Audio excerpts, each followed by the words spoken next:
Pierre, why do they call you le petit sommelier? You have to tell me. You know, there is a French joke. Do you know the difference between a god and sommelier in France? God doesn't consider himself as a sommelier.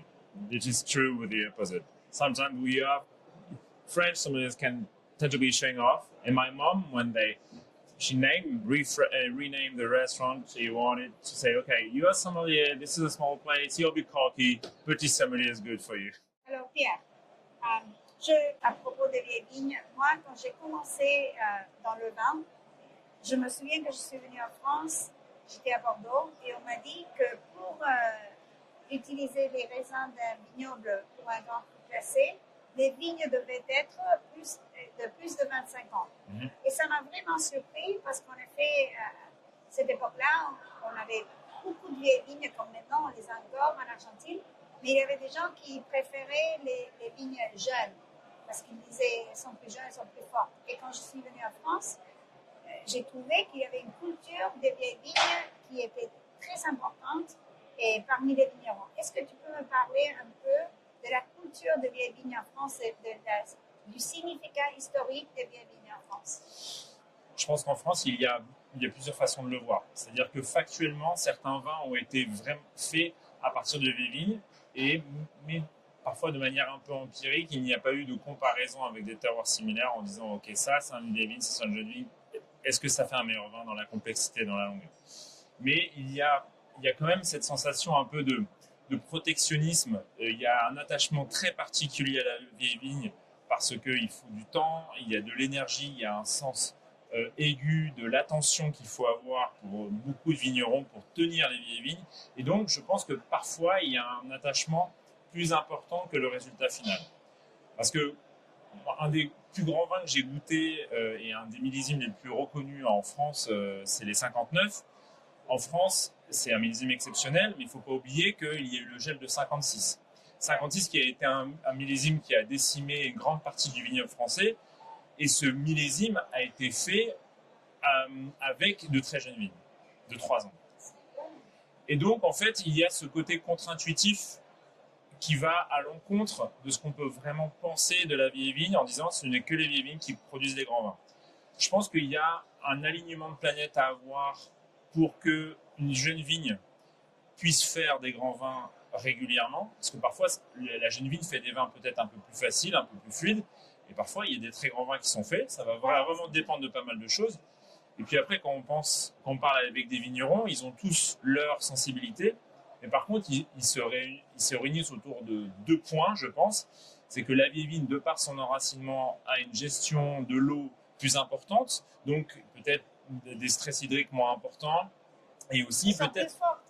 Voilà. En Argentine, on voit ça qu'on n'a pas beaucoup d'eau, et les vieilles vignes, quand il y a une année difficile, c'est les vieilles vignes qui montrent leur fortitude. Voilà.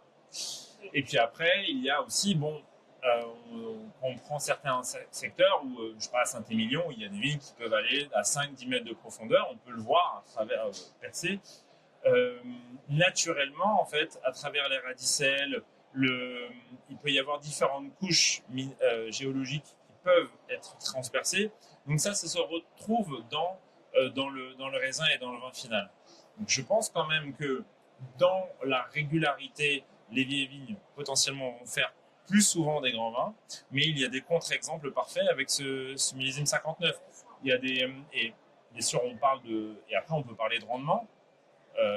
Généralement les vieilles vignes sont parfois moins généreuses que les jeunes vignes, et parfois il y a des millésimes où il faut qu'il y ait du rendement généreux pour avoir on va dire, un équilibre dans les vins finaux. Donc je ne pense pas que ce soit quelque chose qui soit, une règle stricte. C'est à nuancer en fonction du millésime, de la géologie et aussi de la sensibilité du vigneron. Il y a un ancien président français qui dit « ce qui est le plus fragile, c'est ça qui est dur parce qu'on y fait attention ». Ah, mais je ne connais pas cette expression. Mais c'est une façon de penser, mais c'est très vrai. That which is fragile lasts because one pays attention to it. I love that. Okay, so now Pierre, for our English speakers, Please. we switch to English. So I will ask you to taste this wine. Please, And of course. this wine is the Luca Malbec from Old Vines. I have been making this wine in Argentina since 1999. Yeah. I think it really represents the flavor of Old Vine Argentine Malbec from the Uco Valley. Okay. So I would like you to taste this wine, and then I want to ask you some more general questions about Old Vine wine. What is it different about Old Vine wine from maybe young vine wine in your experience? Okay, so this is the Luca Malbec. Show it for the picture. Okay, yeah, so Luca Malbec is, the vintage is 2024, which was a nice vintage in Argentina. It was not cold and not super warm, kind of in the middle, and we had some frost, so low production. I think, well, if we have to make a general rule about old vine versus young vine, this one can be a very good example for 2 points. First, you can use, if I make a link also between young people and older people. When you're young, you're very talkative, you're full of energy, and you can talk loud, but sometimes with lack of depth. When you're getting old, you say less. That means I'm still young, because Of course, you're very talkative, my I friend. talk a lot. Maybe you have both. You're blended with old vines and young vines. But when you're old, you're getting older. You say less, but with deeper meaning, and also more a bit restrained, but a sensation of concentration without heaviness. Concentration without heaviness. Yeah. I love this. Yeah. But this is I think the good example. You can feel a tamed power. It's restrained without being austere, and you have the good balance between a certain fruitiness, but layered by more minerality. So it is why I think usually when you taste wines from many places in the world, many winemakers get to the same conclusion with exceptions, meaning all the vines usually make greater wines. And there are exceptions, as we said, about the 59 vintage.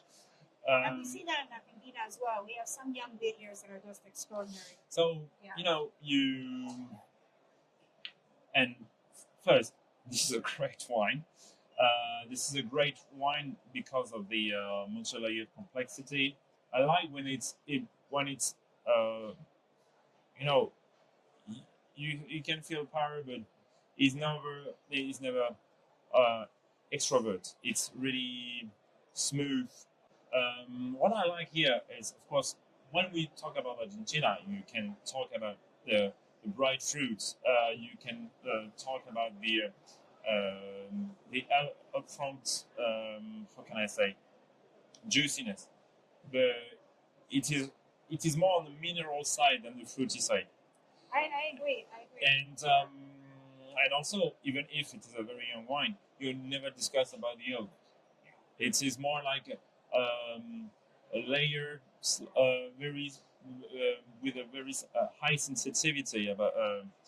And I'm not sure if it's coming from old wine. Maybe it's, but we can see. Okay, there is this profile here, and it's top wine.